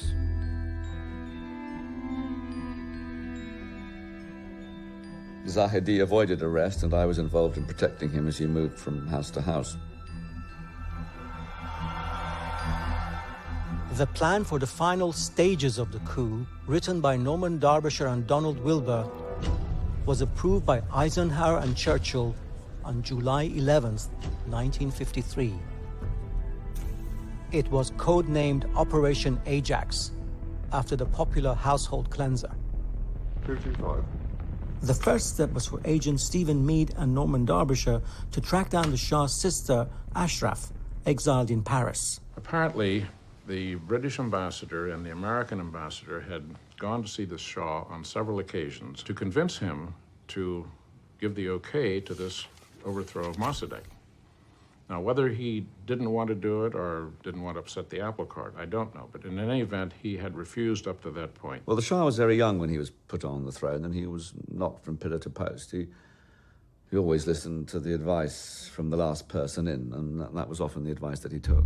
Someone, either British or American, I'm not sure, had the idea to get his twin sister, Ashraf, with whom he was closer than anyone else in the world, to convince him to do this in order to save his life and his country. Princess Ashraf, very astute person, clever, very intelligent. People say much more brave and much more intelligent than her twin brother. The Americans say she wore the pants. In late June or July, I was called to locate Princess Ashraf and convince her to involve herself in the then upcoming coup I went to London and met with my British counterpart. Your British counterpart was, in fact, Norman Derbyshire. Could you Yes. tell us something about the man, Norman Derbyshire? Norman Derbyshire was a very competent individual. He had a lot of experience. He spoke Farsi fluently, French, and what other languages I don't know. وقتی که خارجی شروع کردن که با من تماس بگیرن امریکایی‌ها با انگلیس تماس بگیرن برای اینکه من انتخاب کرده بودن به عنوان یک فرستنده شهر بعد Well, you know the old wartime habit of using the BBC. Well, we persuaded them and gave her the message that if you do this, you will notice a slight variation in the presentation, and that once the Shah heard that, he himself would know that it was official. We wanted to hammer it home that it was, and therefore we used the BBC. ولی خب رفتن ایران شما میدونید که مواجه ممکنه بشیم با خطرات زیاد. We made it clear that we would pay expenses, and when I produced a great wad of notes, her eyes alighted. At one point in the negotiations, she said, in the event that this does not go as planned, who is going to take care of my brother in the manner to which he has become accustomed? This brought dead silence into our little group because, as you can imagine, neither Norman or I had been briefed on such a question, either in Washington or London. So I thought, if this is what it takes to get her to implicate herself in this thing, then so be it. So I said, yes, we're prepared to do that. She hadn't been out of the room long that day when Norman turned to me and said, now look, old buddy, he says, you haven't committed Her Majesty's government to this. And I said, no, I realize that. And he said, do you really have the authority to do this? And I said, I have no idea. And he said, well, if I did that, I'd probably be sacked. And I said, well, Norman, I just might be. Well, she was quite a flighty woman, and Steve, who fancied anything, he fancied her. Eventually we said, here's your first-class ticket, and you are booked for the day after tomorrow. And this time I did let her get her hands on the money. البته در اونجا که این هیچ وقت من نگفتم این دفعه اولی که بازی میکنم. Ashraf flew to Tehran from Paris and delivered the letter, which was a request for the Shah's signature authorizing the coup and appointing Zahedi as the new prime minister. 6 days ahead of Ashraf, Kermit Roosevelt, the CIA's Middle East chief, was on his way to Tehran. Kermit Roosevelt was Harvard-educated, came out of the American elite. Interestingly enough, his grandfather had been Theodore Roosevelt, which is in some ways a wonderful historical quirk, since it was Theodore Roosevelt who led the United States into the regime change era. Roosevelt, of course, knew nothing about Iran, didn't know Persian. He was more like an adventurist who was sent to work on the ground. A lot of this was done by MI6, the coup. They didn't actually carry it out on the ground in the end, but the actual ideas, planning, the recruitment of agents, etc., was largely the work of MI6. The actual running of the coup from our side was my responsibility. Perhaps one of the reasons why Derbyshire actually did this interview and revealed it was because they were not happy with the Americans taking credit for everything. Because Roosevelt did rewrite a note of history afterwards where he takes credit for a lot of this. Roosevelt crossed the border from Iraq as James Lockridge, using a forged passport and carrying suitcases full of cash.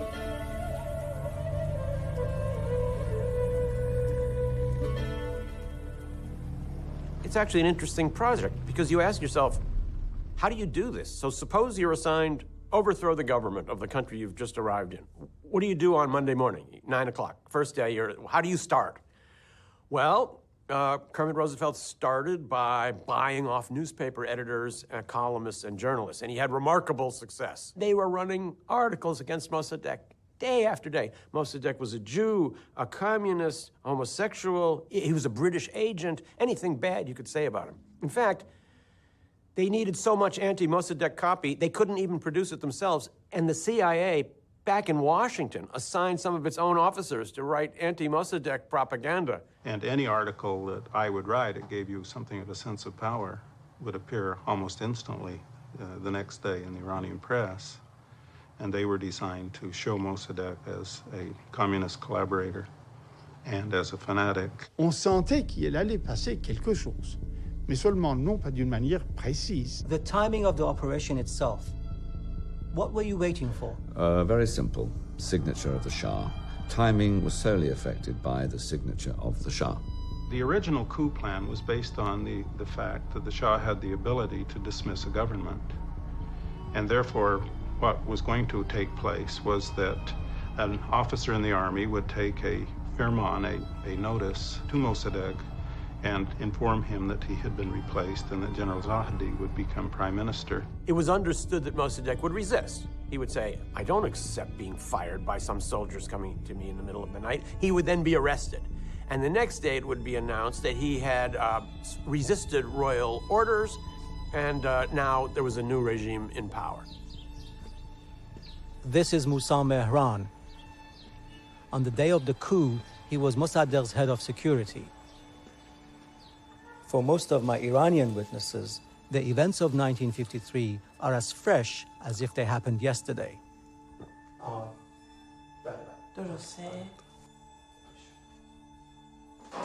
و نمیدونستیم اصلا از کجا شروع میشه چجوری شروع میشه. Timing is always of the essence, and secrecy. Persians aren't very good at either. With every passing day, word got around, and eventually word got to Mossadegh. He heard it because they had a junior officer who was a two-day member in the Imperial Guard. افسر بوده که سازمان نظامی حزب توده بوده تو جلسات به عنوان 27 نفر اول کودتاچیا بوده بودیم و این هسته که خبر میده 25 مرداد به دکتر مصدق. 2 نفر شخصی به نام برادران رشیدیان ها در این جلسات شرکت میکردن. We started talking to the Rashidians about mounting a coup probably immediately after we had departed. They were an extraordinary bunch of brothers because none of them really spoke English. They'd been brought up believing the British were very good. They were late 30s, early 40s, fascinated by the idea of politics altogether and intrigued by being in contact with the British and delighted to take our money for something they believed in themselves.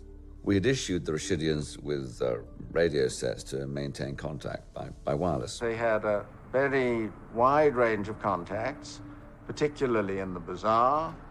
They also had contacts with the Ayatollahs, and a little bit of rent-a-crowd, sure to have provided a strong popular demonstration against Mossadegh and in favor of the Shah. These are the tough boys, and Ayatollah Kashani controlled some of them. You could use them as a street mob with the blessing of a Kashani, and then the more the merrier. یه شب 25 ساعت 7 گفت امشب ماموریتاتون به هر جوری هست بازی 1 رو بعد از نصف شب کودتا به هر صورتی هست باز انجام بشه. I was there with, when somebody telephoned and he said that today have news that there is going to be a coup d'etat staged against you. بنابراین من تمام افراد محافظ منزل آقای دکتر مصدق که همونطور که عرض کردم 57 نفر بودن آرایش جنگی دادیم. عده از اونها را روی سردر منزل آقای دکتر مصدق با مسلسل گذاشتیم.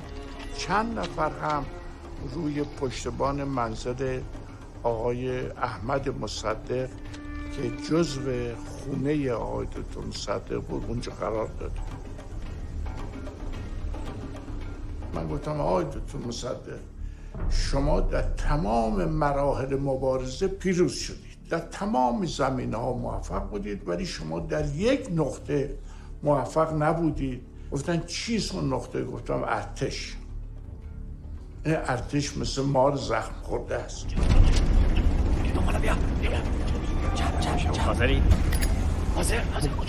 À minuit, on a envoyé des chars et des mitrailleuses avec un officier, lequel était Nassiri, un colonel de la garde royale. بلافاصله اومدم رفتم پیش آقای دکتر مصدق.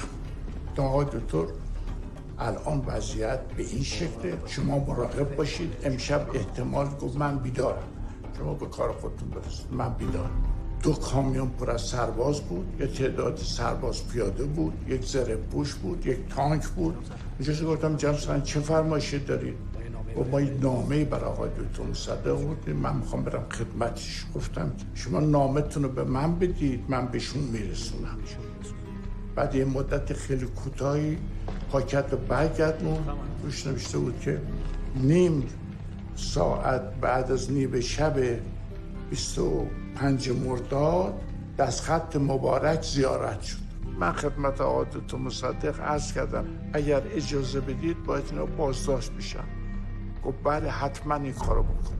Well, when it first went wrong, I heard about it from Roosevelt and from the radio from the Rashidians. ما با هم رفتیم با آقای نصیری، اون دو تا افسر، گفتیم شما توقیفید و اینا کوچکترین دفاعی نکردن. First thing I heard about the coup was on the radio there at Fort Benning. There had been an attempted coup in Iran and it had failed miserably.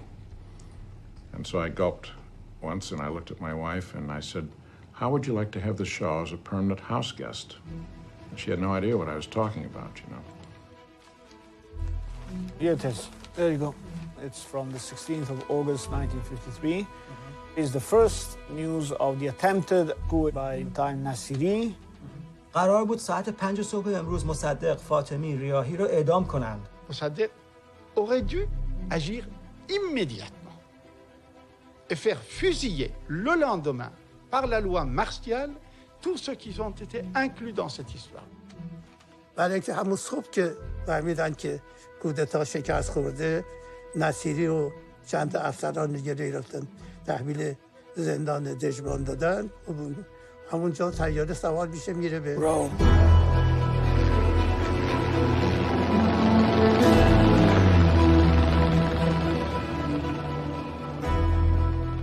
که ریختن مردم تو خیابونا. شاه فراری شده، سوار گاری شده. Attention is focused once again on the Middle East, where events in Iran have taken a dramatic double twist. Forced to flee his palace in Tehran, the Shah and his queen arrive in Rome after an alleged attempt by the Imperial Guard to arrest Dr. Mossadegh and a refusal by the Shah to dissolve Parliament at Mossadegh's request. Ma l'Italia, terra di lunga storia, sa accogliere e comprendere i protagonisti delle vicende storiche. Pochi bagagli, non si sa quanto durerà il soggiorno. There was, I think, great contempt for the Shah within CIA circles. They thought he was a coward. Of course, he fled his own country with his wife, Queen Soraya. They flee to Rome. They take shelter at a very luxurious hotel there, courtesy of the CIA, the Hotel Excelsior, which was known as the sort of La Dolce Vita hotel at the time, where Hollywood celebrities stayed there in the hotel. And so they were not exactly suffering in exile. So there's great intrigue going on at Rome as events in Iran are quickly spinning out of control.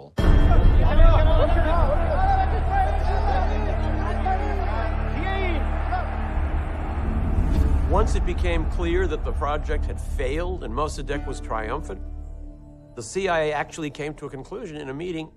Mossadegh has won, and we're just going to have to find a way to live with him. Basically, they decided this is a done deal. We need to pull our forces out of there. And so they instruct Kermit Roosevelt to wrap it all up and get out of there. We must regret that we cannot consider going on fighting. Operations against Mossadegh should be discontinued. The Americans were very new to the game, and certainly we would have hoped to have had more influence. I think that I'm right in saying that we had a little more experience in Iran than they had. But at very precise moments, particularly what they call Black Sunday, when Roosevelt, who's the key person for the CIA, he kind of lost his nerve. It was the MI6 officers in Cyprus, particularly Derbyshire, who kind of said, let's go ahead. And they did so without the say-so of the Foreign Office. I said all along that we should have backup in case something did leak or go wrong, and which it did. And this is when it was decided to bring the boys out onto the streets. It was the Rashidians who provided people to infiltrate the demonstrations. I was personally giving orders and directing. یه دی با پیراهنی سفید که میگفتن توده‌ای ها. بعد معلوم شد که برخی از اینها عوامل انگلیسی‌ها بودن. They were provocateurs, but we had more than just provocateurs. We had a lot of shock troops. who actually acted as if they were two dead people throwing rocks at mosques and knock over the statues of the previous regime. We were anxious to show the world that this was a spontaneous coup against Mossadegh, and that Mossadegh had then used the initial coup to use it as a coup against the Shah. We were accused of being make a coup d'etat. It's Mossadegh who made a coup d'etat. Peru Papa, hadden toch met zijn ook. یک عمر دلقک بود این زمان قاجار. 28 مرداد اولا اگر پیش نیامده بود شوروی می آمد که می آمد و ایران می گرفت. People loved the Shah. He was a wonderful human man. And it was proved the day which this happened. It was not because of CIA. Those days we had only 3 people in the United States for the whole thing in Iran. How could you buy the people? How could you buy the bazaar? How could you buy this highly respected religious leader? I made a rendezvous among the hills of the Vanak. You actually held a press conference in the hills of Vanak? It is in New York Times. It was in Newsweek everywhere. In behalf of my papa, I am delivering to you because his life is in danger. What's the message that you were giving to the press? I said, this is the farman of my beloved king. My father is a real prime minister.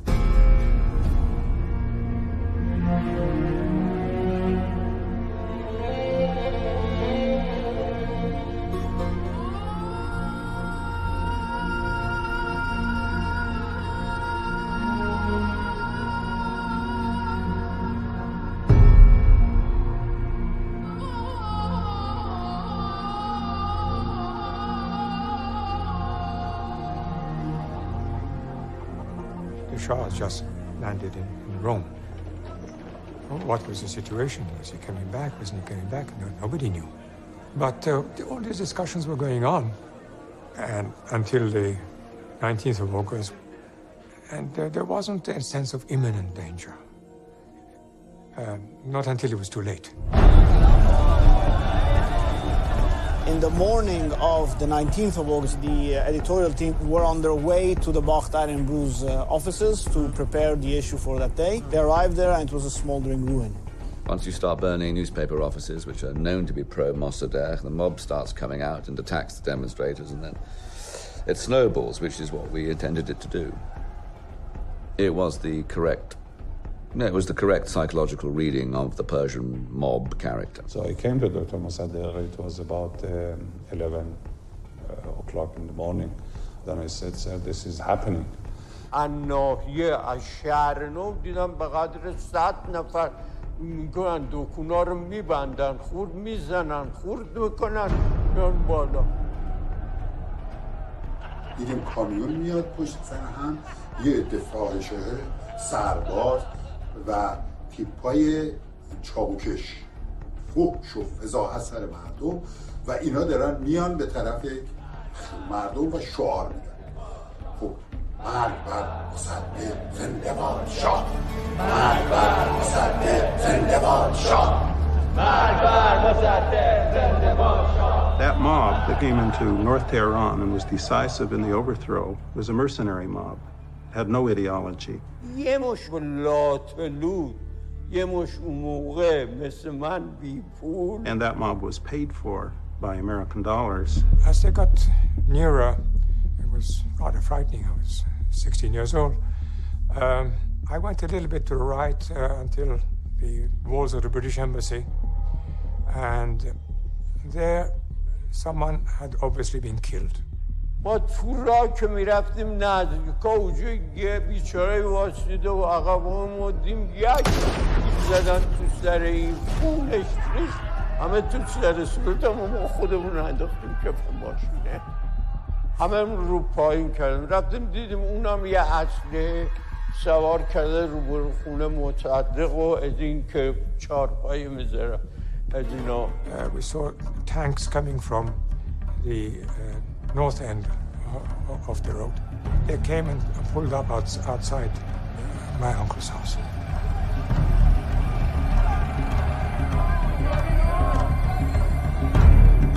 At that time, the gate was shut and the guards were holding back the people and telling them to move away. حوالی ساعت 4:30 اگر اشتباه نکنم 28 تانک به خانه عادت و مصدق و اطرافش حمله کردن.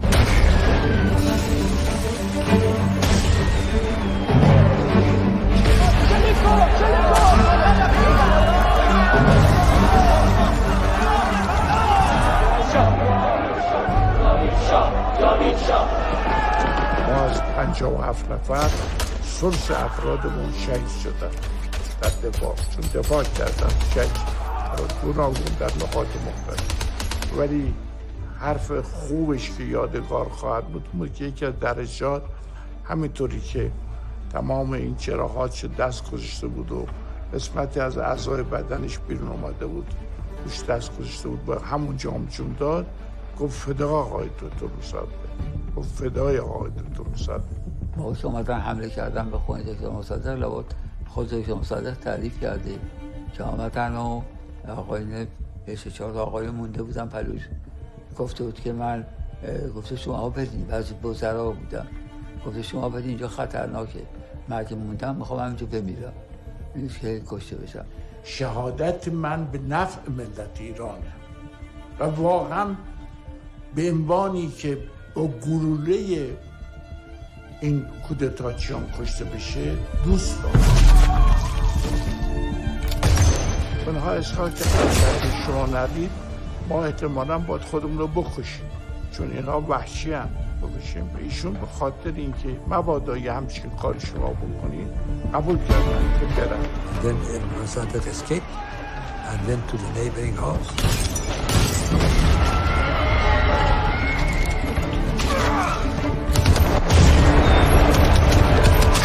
تا آخرین بوده‌ای که ما داشتیم دفاع کردیم.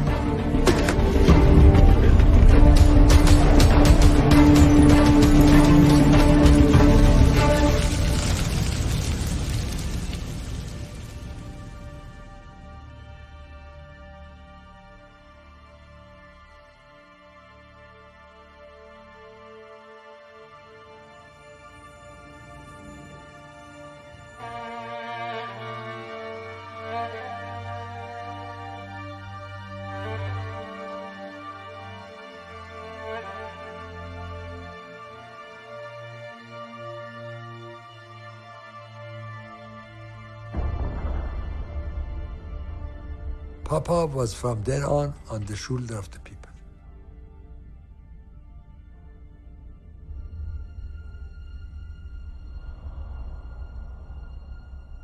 And after that, it was the father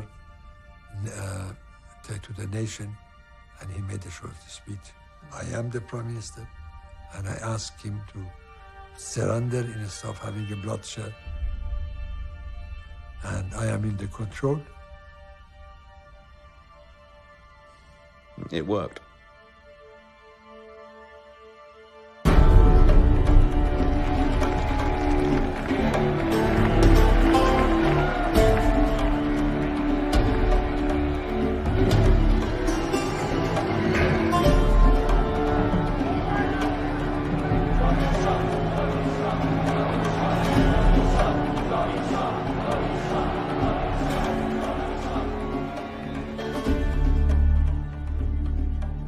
With $45 million in American aid, the Shah quickly set about neutralizing the opposition of Mossadegh supporters and putting Mossadegh himself on trial. In the military court at Tehran, on trial for treason, the Persian ex-premier, Dr. Mossadegh, demonstrates that he knows how to make an entrance. With a coat over the pajamas, Mossadegh seemed calm. The 17 charges include high treason and trying to overthrow the Shah's regime. A strange man up against it at last. My uncle was very frail, very dejected. He was sure they're going to kill him. The Shah wanted to kill him. Wasn't there an army officer captured with membership lists of the Tudeh party? Yes, that was when the great executions took place. And from there on, the Shah and the CIA, they introduced in the country one of the worst elements, SAVAK. SAVAK was held up as one of the most brutal secret services in the world. It was clear to the coup project leaders and to Allen Dulles that a harsh secret service was required, and the Americans began the process of establishing SAVAK. I wasn't allowed to go back immediately when we picked up relations again because the Americans were trying to cash in very quickly and establish a special relationship with the Shah. 227. Could you tell us what the president's mission entailed? The mission for which I was selected theoretically by the president was to go to Iran and assist the Shah after he had regained power to stay in power. Can you explain what that actually would entail? Well, it was to help train his counterintelligence agencies in Iran. What did that involve? Could you give some detail?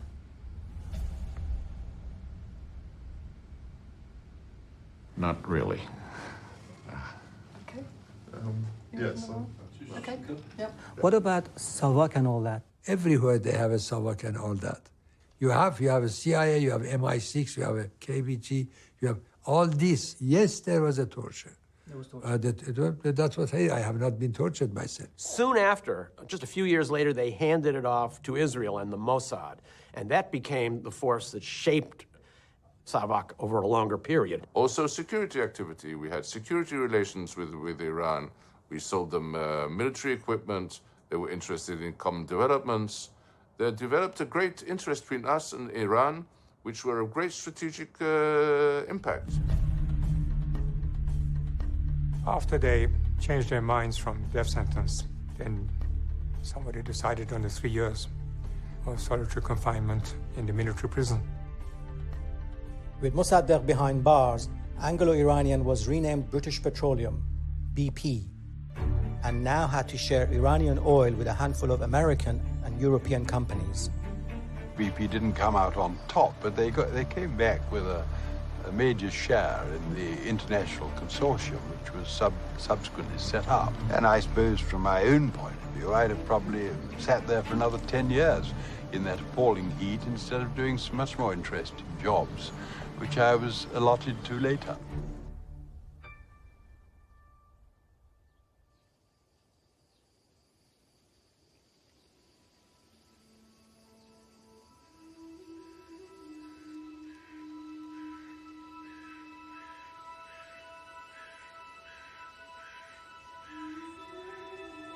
Then Dr. Mossadegh was moved from the military prison to Ahmadabad, his place of exile, for the rest of his life, without any order, without any trial, without any judicial authority for that move.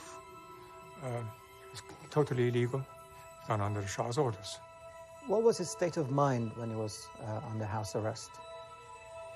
He was very dejected. I mean, you know, this is a great intellect. In his later life, with nothing, in total solitude. At the beginning, there wasn't even television at the beginning. To have a doctor, you had to ask the Shah's permission. Everything, you had to have a newspaper, you had to have the Shah's permission.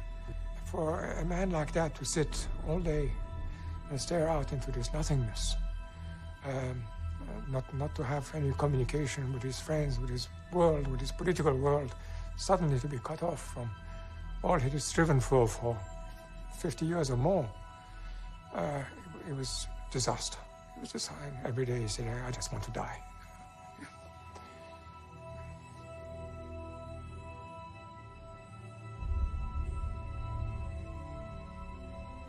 After the coup was over, there was a meeting in the White House at which Kermit Roosevelt presented an account of what he had done to the president and other very senior U.S. government officials.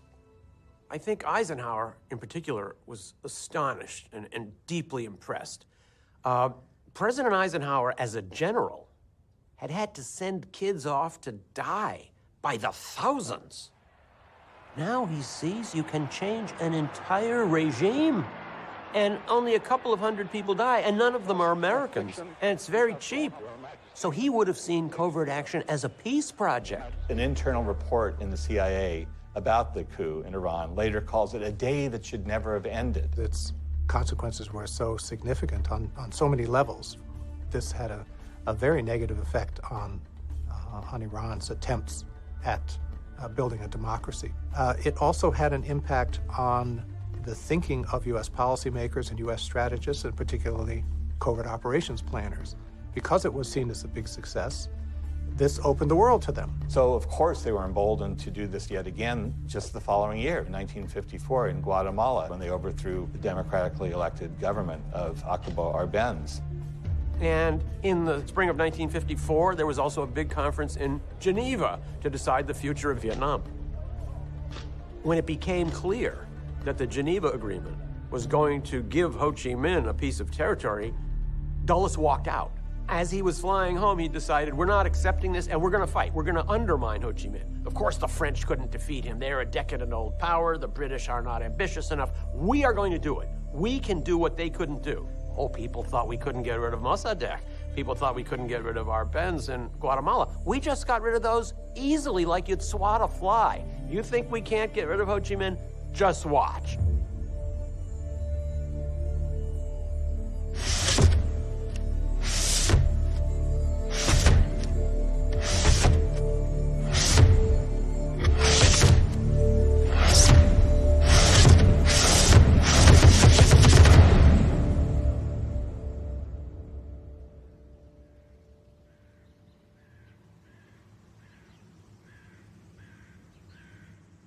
پاییز 1345 بود فکر میکنم. در یکی از این روزا آمدن مطب من گفتن که آقای دکتر آقا یه مشکلی پیدا کرده سقف دهانشون. تا دیدم فهمیدم که این تومور آبسه نیست. گفت امیدوارم که دفعه دیگه میای خبرهای خوب من بیاری. تا من آمدم بگم که بله مطمئنم کنم، گفت امیدوارم که خبر بیاری که این سرطانه. من اصلا یه دفعه جا خوردم که ایشون این جمله است که به من گفت دیگه من از این زندگی تنهایی سیر شدم اینطور. و بعدش دیگه من احمدآباد دیگه من نرفتم، ضرورت نبود. ایشون آوردن تهران. One day, in fact, secretly we took him out in his son Ahmad Mossadegh's little Volkswagen. I was sitting in front, and my uncle was sitting at the back, and Volkswagen was small and two doors. He couldn't really be seen, and he wanted to see the town. And we went around Tehran, and he hadn't seen Tehran for so long.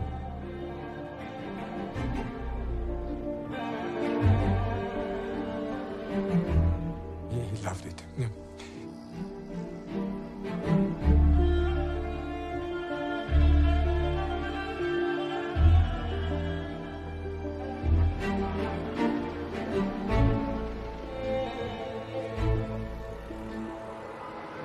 در یک کمیسیون پزشکی گذاشتن اینا من یکی مخالف هستن چی می‌دونم مخالف جراحی و شیمی درمان.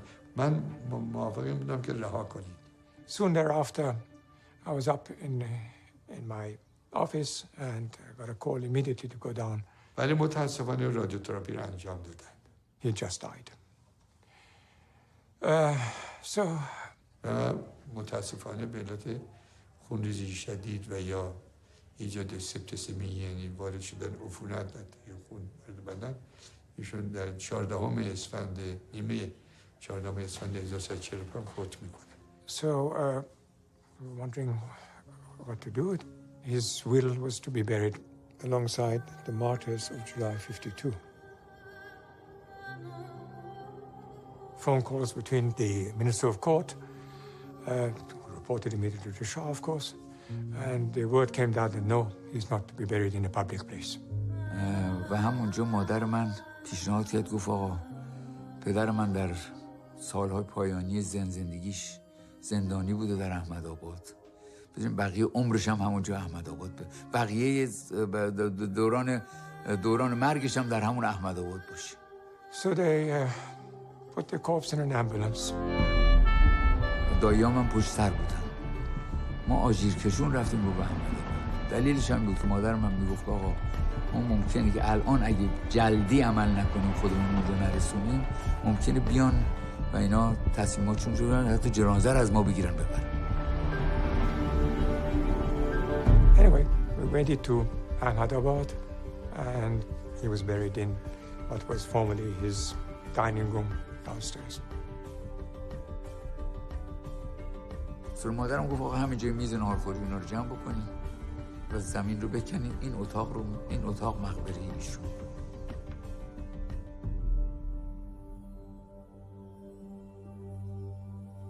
تو اون تابوت چوبی اونجا به امانت گذاشته شد. No, it was a very small, very poignant scene in the burial. Yeah, not many people there. که یه روزی اگه بتونن ببرن به آرامگاه سی تیر که الان من فکر میکنم دیگه اینجا جای دائمیه. الان دیگه اون مسائل گذشته مربوط به تاریخ بوده.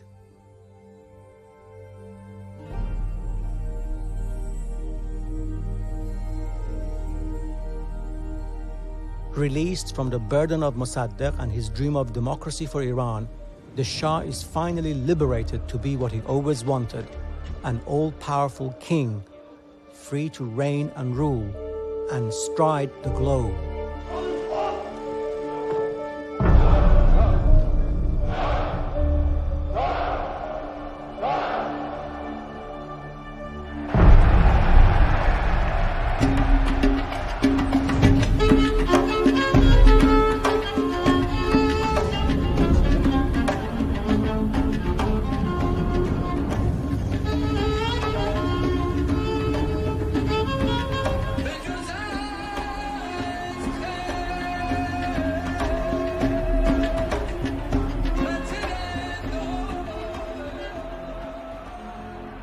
Understand sometimes the slight dilemma that some Western leaders feel about a very close relationship with your government, when there are some in America and in Britain too who feel that your regime is undemocratic. How do you respond to that? Well, I respond to that by saying that your regime are not more democratic than ours. Just look how many billionaires you have and how many poor people you have. In the old days, you, British and others who had influence here, you could change the prime ministers as you wished. Are you sorry for that time that you have lost? Do you want the same thing? To manipulate our internal affairs? We won't let you. Iran, because of the great leadership of the Shah, is an island of stability in one of the more troubled areas of the world.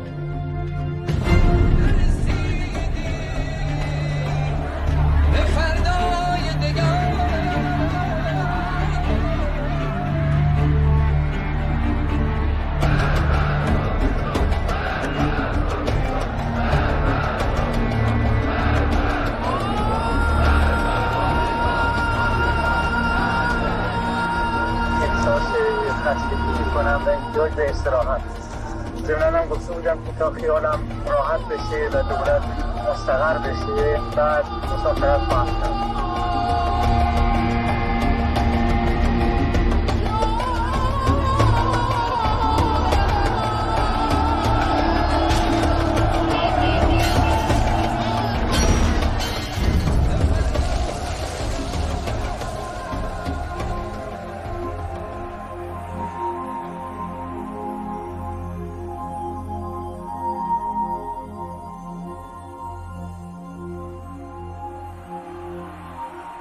و من همیشه این حرف رو زدم که در حقیقت 22 بهمن 1357 همون روز 29 مرداد 1332 و حقیقتا اگر که بخوام در یک کلام بگم تمام انقلاب اسلامی ایران در حقیقت برگشت و یا عقده‌ای بود که ملت ایران از 28 مرداد داشت. The legacy of the 1953 coup in Iran is shaping politics to this day. We have a government in Iran and a political system in Iran that probably never would have emerged. American-Iranian relations might never have deteriorated this way. Think of it this way. Had we not overthrown Mossadegh in 1953 and had allowed democracy to grow, we might have had a flourishing democracy in the heart of the Muslim Middle East all these 60 years. And I can hardly wrap my mind around how different the Middle East might be if that were the example we had set. Instead, we set the opposite example. Here was the message we sent to the rising generation of leaders throughout the Middle East. The United States does not want democracy, because democracy in a Middle East country is going to lead to demands for controlling resources.